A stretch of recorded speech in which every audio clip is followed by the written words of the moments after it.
नमस्कार मित्रों, मैं हूं अवधेश कुमार। मित्रों, आज मैं भारत और चीन के बीच जो तनाव उभरा हुआ है उस विषय पर आपसे बात करने के लिए उपस्थित हुआ हूं। एक गंभीर विषय है, इसके बिंदुओं को समझना पड़ेगा, इसलिए ध्यान से आप सुनेंगे। लेकिन वीडियो आरंभ करने के पहले मैं आपसे रिक्वेस्ट करता हूं, मैं आपसे अनुरोध करता हूं कि मेरे चैनल को जरूर सब्सक्राइब करिए और सब्सक्राइब करने के साथ जो इसमें बेल आता है, घंटी आती है, उसको भी टच कर दीजिए ताकि मेरे वीडियो की सूचना आपको आसानी से मिलती रहे। मित्रों, इस समय भारत और चीन के बीच जो तनाव है वो आम तनाव से काफी अलग है और ये ज्यादा है। यद्यपि जो पूर्वी लद्दाख का वो क्षेत्र है, वो उस क्षेत्र में डेमचौक हो, दौलत बेग ओल्डी हो, पैंगोंग त्सो झील हो, गलवान नाला या गलवान घाटी जो भी आप कहते हैं वो क्षेत्र है, उस क्षेत्र में झड़प चलती रहती है। लेकिन ये उससे आगे का विषय हो गया है। हालांकि चीन के राजदूत ने जो भारत में बैठे हैं उन्होंने बयान दिया है कि भारत और चीन मिलकर सुलझाएगा, लेकिन चीन को आप कुछ नहीं कह सकते हैं। चीन ने 1962 में भी भारत चीन भाई भाई का नारा लगाते हुए भी युद्ध किया था। इसलिए एक चीन की रणनीति हो सकती है, अगर चीन को सुलझाना ही है तो अपने सेना को पीछे हटा ले। इसका अंदाजा कितना गंभीर है, इसका अंदाजा आप इसी से लगा सकते हैं कि सबसे पहले हमारे थल सेना प्रमुख जनरल मनोज मुकुंद नरवणे ने लेह की यात्रा की। उन्होंने वहां 14 कोर के लेह स्थित मुख्यालय के शीर्ष कमांडरों के साथ बैठक कर सुरक्षा हालात की समीक्षा की। फिर जो भी अंदर बात हुई होगी, उसके बाद हमने देखा कि रक्षा मंत्री राजनाथ सिंह ने chief of defence staff general Bipin Rawat और उनके साथ 3 जनरलों के साथ मिलकर बैठक की और बैठक में समीक्षा की गई। उसके बाद हमने देखा कि प्रधानमंत्री नरेंद्र मोदी ने राष्ट्रीय सुरक्षा सलाहकार अजीत डोभाल एवं चारों जनरलों के साथ बैठक की। कहा गया कि यह भारत की सैन्य तैयारियों को मजबूत बनाने पर केंद्रित थी। ये बात ठीक है, सुरक्षा चुनौतियां उसका मूल विषय थी, लेकिन निश्चित रूप से ऐसे समय बैठक का होना, उसमें लद्दाख की भी चर्चा हुई और ये खबर आई कि प्रधानमंत्री को पूरी स्थिति से अवगत करा दिया गया है। तो ये सारी स्थितियां, और उसके बाद हम देख रहे हैं कि लगातार जनरल मुकुंद नरवणे अपने प्रमुख सैन्य अधिकारियों के साथ 3 दिनों की बैठक कर रहे हैं। बैठक पहले से तय था, लेकिन चूंकि चीन ने इस समय स्थिति लगभग वैसे ही कर दी है जैसे उसने 3 वर्ष पहले 2 सितंबर 2017 में डोकलाम में किया था। तब भी चीन आक्रामक था, अब भी वही चीन आक्रामक है। जो पूर्वी लद्दाख का जो गलवान नाला है, डेमचौक और दौलत बेग तथा पैंगोंग त्सो झील के आसपास जो एलएसी है, वास्तविक नियंत्रण रेखा है, उस पर वहां सैनिकों की संख्या उसने तेजी से बढ़ा दिया है। उसने साफ संकेत दिया है कि भारतीय सेना के साथ जो भी उसके टकराव हुए हाल पर, जिस पर मैं बाद में आऊंगा, वो जल्दी खत्म करना नहीं चाहता है। गलवान घाटी में पिछले 2 हफ्तों के भीतर उसने 100 से ज्यादा तंबू खड़े कर दिए हैं। यही नहीं, पैंगोंग त्सो जो झील है उसमें स्पीड बोट्स की मौजूदगी बढ़ा दी है। डेमचौक और दौलत बेग ओल्डी का जो भी इलाका है, जो चौकी नियंत्रण रेखा से लगा है, उस क्षेत्र में भी उसने अपनी सैनिकों की संख्या बढ़ा दी है। अब इसमें भारत के पास उनके जवाब देने के लिए आक्रामक होने के अलावा कोई चारा नहीं था। मित्रों, भारत ने भी इस समय चीन की रणनीति थी कि भारत शायद इससे दब करके और अपनी सैनिक उपस्थिति नहीं बढ़ाएगा। इसके उलट भारतीय सेना वहां पूरी आक्रामकता के साथ पेट्रोलिंग कर रही है और उनके साथ लगी हुई है। जैसा हम जानते हैं, हाल के दिनों में आपको भी पता होगा कि भारत और चीन की सेना के बीच 3 बार इस महीने झड़प हो चुकी है। पहली झड़प 5 मई को हुई, जब शाम के वक्त पूर्वी लद्दाख की जो ये पैंगोंग झील है उसके उत्तरी किनारे पर फिंगर 5 इलाका एक आता है। उसमें भारत चीन के करीब 200 सैनिक आमने सामने हो गए और वो जो सैनिक थे वो अपने हाथ में कटीले तार लेकर के आए थे। दोनों तरफ से उन्होंने कटीले तारों से हमला किया, दोनों तरफ झड़प हुई और काफी संख्या में सैनिक जो है वो घायल हुए। पूरी रात टकराव की हालत बनी रही थी और सुबह ये झड़प हुई थी। दूसरी झड़प 9 मई को हुई थी। जैसा आपको पता है, उत्तर सिक्किम में 16,000 फीट की ऊंचाई पर जो नाकुला सेक्टर है, वहां चीन के 150 सैनिक अचानक आक्रामक हो गए और वहां फिर दोनों के सामने भिड़ंत हुई, मुक्का लात जो भी चलता है चले, और उसमें दोनों तरफ के लोग घायल हुए हैं। जिस दिन यह झड़प हो रही थी उसी दिन चीन के हेलीकॉप्टरों ने सीमा तो पार नहीं किया, लेकिन जवाब में उन्होंने लद्दाख में एलएसी पर अपने हेलीकॉप्टर भेज दिए। अब इसका परिणाम हुआ कि भारत ने भी लेह हवाई अड्डे से, क्योंकि अब हमारी स्थिति उधर सुदृढ़ हो गई है, हमने पुल बनाए हैं, सड़कें बनाई हैं, हवाई अड्डे को मजबूत किया है, सामरिक दृष्टि से मजबूत किया है, और हम बिल्कुल नियंत्रण रेखा तक अपनी सामरिक आसानी से हम तोप से लेकर के और सैनिकों को आसानी से हम वहां तक ले जा सकते हैं। तो भारत ने भी अपने सुखोई 30 MKI लड़ाकू जहाज का बेड़ा और बाकी लड़ाकू विमान सीमा के पास भेज दिए। अंत में चीन के जहाज को वापस जाना पड़ा, फिर हमारे जहाज भी आ गए, लेकिन अभी तक दोनों ओर के सैन्य कमांडरों के बीच भारत की पहल पर दौलत बेग ओल्डी सेक्टर में, जिसमें 81 ब्रिगेड के अधिकारी शामिल हुए, उनके साथ बातचीत 6 दौर की हो चुकी है, लेकिन रास्ता नहीं निकला है, क्योंकि भारत साफ कह रहा है कि आप वहां से जो गालवन का इलाका है वहां से टेंट हटाइए, जो पैंगोंग झील में आपने जो भी समस्या खड़ी की है उसको खत्म करिए, आप वहां से बोट्स हटाइए, लेकिन वो चीन जो है कि हटाने के लिए तैयार नहीं है। इसमें भारतीय विदेश मंत्रालय को भी बयान देना पड़ा है। विदेश मंत्रालय ने बहुत स्पष्ट शब्दों में कहा है कि भारतीय सैनिक अपनी सीमा में ही गतिविधियों को अंजाम देते हैं।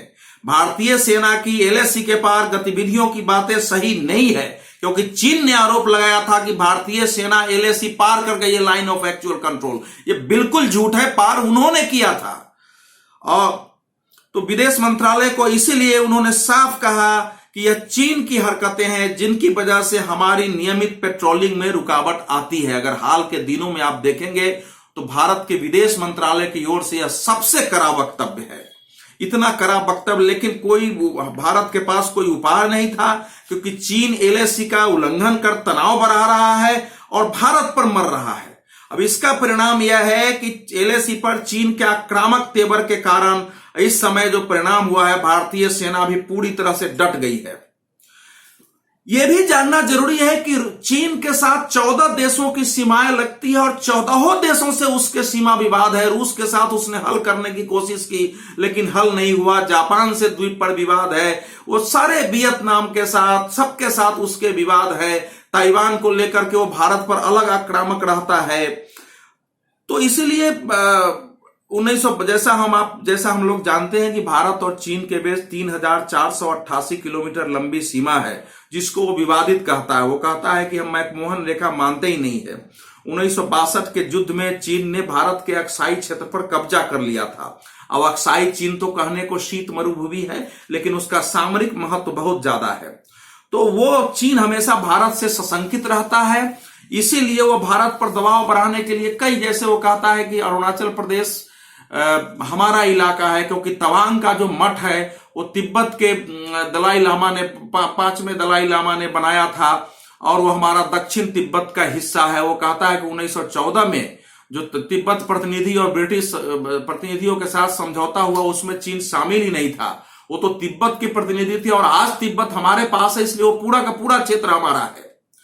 जिस पैंगोंग त्सो झील पर अभी समस्या है मित्रों, वह 134 किलोमीटर लंबी है, 14,000 फुट से ज्यादा की ऊंचाई पर स्थित है, जिसमें 45 किलोमीटर क्षेत्र भारत का है, 90 किलोमीटर क्षेत्र जो है चीन में पड़ता है। 135 किलोमीटर लंबी है, जिसमें 45 किलोमीटर हमारा है, 90 किलोमीटर उनका है। हम उनके क्षेत्र में कभी भी दखल अंदाजी नहीं करते। मोटा मोटी थोड़ी बहुत दिक्कतें आती है, क्योंकि वास्तविक नियंत्रण रेखा जो है वो उस झील के से ही होकर के गुजरती है। उसी तरह जो गालवान घाटी है वो लद्दाख और अक्साई चीन के बीच में एलएसी पर स्थित है, लाइन ऑफ एक्चुअल कंट्रोल पर स्थित है। यह घाटी चीन के सिंजियांग प्रांत के दक्षिणी इलाके से लेकर के और लद्दाख तक जो है फैली हुई है। ये यहां पर 1962 में यह युद्ध का एक बड़ा मोर्चा हो गया था। हाल के यहां जो है भारतीय सेना का एक पोस्ट था जिसको चीनी सैनिकों ने घेर लिया था। उसके बाद झड़प जंग में तब्दील हो गई थी और बहुत सघन जंग हुआ था। उसी ढंग से पैंगोंग तिसे पैंगोंग त्सो जो झील है वहां भी 1962 की लड़ाई में बहुत भीषण चीन ने हमला किया था और उसके परिणाम खैर हमारे सामने है। अब समस्या यह है कि चीन कह रहा है कि भारत इस क्षेत्र में सड़क पुल सहित जो सामरिक आधारभूत संरचनाएं बना रहा है वो न बनाए। अब चीन ने अपने क्षेत्र में पूरी तरह बना लिया, वो कभी भी लामबंदी कर सकता है, लेकिन हम चाहे तो नहीं बनाए। ये भारत कैसे स्वीकार कर सकता है? और इस समय जो समस्या जो ज्यादा चिंता भरी है वो चीन के राष्ट्रपति शी जिनपिंग के बयान से भरी है। अभी चीन का संसद सत्र चल रहा है, उसमें उन्होंने पीपुल्स लिबरेशन आर्मी और पीपुल्स आर्म पुलिस फोर्स के प्रतिनिधियों की पूर्ण बैठक में हिस्सा लेते हुए कहा कि आप इस समय सबसे खराब स्थितियों की कल्पना करें, उसके बारे में सोचें और युद्ध के लिए अपनी तैयारियों और प्रशिक्षण को बढ़ाएं, तमाम जटिल परिस्थितियों से तुरंत और प्रभावी तरीके से निपटें, पूरी दृढ़ता के साथ राष्ट्रीय संप्रभुता, सुरक्षा और विकास संबंधी हितों की रक्षा करें। अब सवाल है कि चीन के राष्ट्रपति इतना कड़ा वक्तव्य किसके बारे में दे रहे हैं? यह बात तो समझ में आती है कि चीन के खिलाफ पूरी दुनिया में एक वायुमंडल है, लेकिन अब चूंकि भारतीय सीमा और चीन भारतीय सैनिकों के साथ उनकी झड़प चल रही है, तनाव हो रहा है, इसलिए तात्कालिक रूप से हम ये मान के नहीं चल सकते हैं कि उनके बयान का इशारा भारत नहीं था। अब उनको इससे भी समस्या है कि अमेरिका के उप सहायक मंत्री एलिस वेल्स ने क्यों यह आलोचना की कि चीन की निंदा की कि चीन भारतीय सीमा में घुस रहा है। अगर अमेरिका यह बयान देता है उसमें भारत का क्या दोष है? अब चीनी विदेश मंत्रालय के जो प्रवक्ता हैं झाओ लिजियान, उन्होंने ये कहा कि अब उनका जरा सुनिए वक्तव्य। वो कह रहे हैं कि चीन की बॉर्डर फोर्स देश की क्षेत्रीय संप्रभुता और सुरक्षा को मजबूती से रखती है और भारतीय पक्ष के सीमा के उल्लंघन की गतिविधियों से मजबूती से निपटती है। हम भारतीय पक्ष से आग्रह करते हैं कि वो हमारे साथ मिलकर काम करे, हमारे नेतृत्व की महत्वपूर्ण सहमति का पालन करे, हस्ताक्षर किए गए समझौतों को पालन करे। भारत को एक तरफा कार्रवाई से बचना चाहिए और स्थिति को जटिल बनाने से भी बचना चाहिए। मित्रों, मैं पूछ रहा हूं कि यह उल्टा चोर कोतवाल को डांटे वाली स्थिति है कि नहीं है? आप घुसपैठ करें, आप हमारे सैनिकों के साथ झड़प करें, आप कहें कि यह हमारा हिस्सा है, आप पूरे अरुणाचल पर दावा करें, अक्साई चीन को आप अपना माने और आप कहें कि भारत पालन करे, भारत एक तरफा कार्रवाई करे। भारत ने कभी एक तरफा कार्रवाई नहीं की है। लेकिन मित्रों, अब इस समय की सच्चाई यह है कि भारत अब वहां मजबूत स्थिति में है। वो 1962 तो छोड़ दीजिए, पहले वाली स्थिति भी नहीं है। पिछले 4 सालों के अंदर भारत ने निर्माण करके अपने टैंक तक वहां पहुंचाने की स्थिति बना दिया है। वो स्थिति सिक्किम के क्षेत्र में भी है, वो लद्दाख के क्षेत्र में भी है और अरुणाचल के क्षेत्र में भी खड़ा कर दिया है। ये चीन की बड़ी परेशानी का कारण है। हम उनसे मजबूत है, इसलिए देश को घबराने की जरूरत नहीं है। लेकिन सबसे इसमें दुर्भाग्यपूर्ण बयान कांग्रेस का आ रहा है।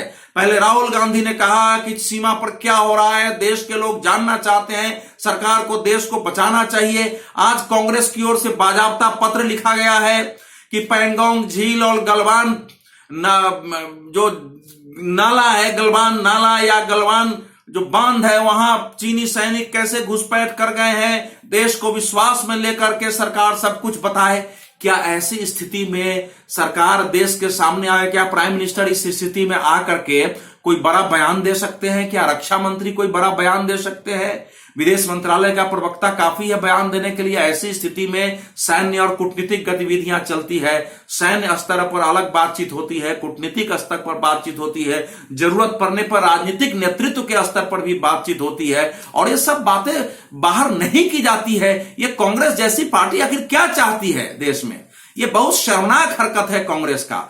लेकिन मित्रों, अगर चीन नहीं मानता है तो भारत पूरी तरह से सजग है, सतर्क है, संघर्ष करने की स्थिति में है।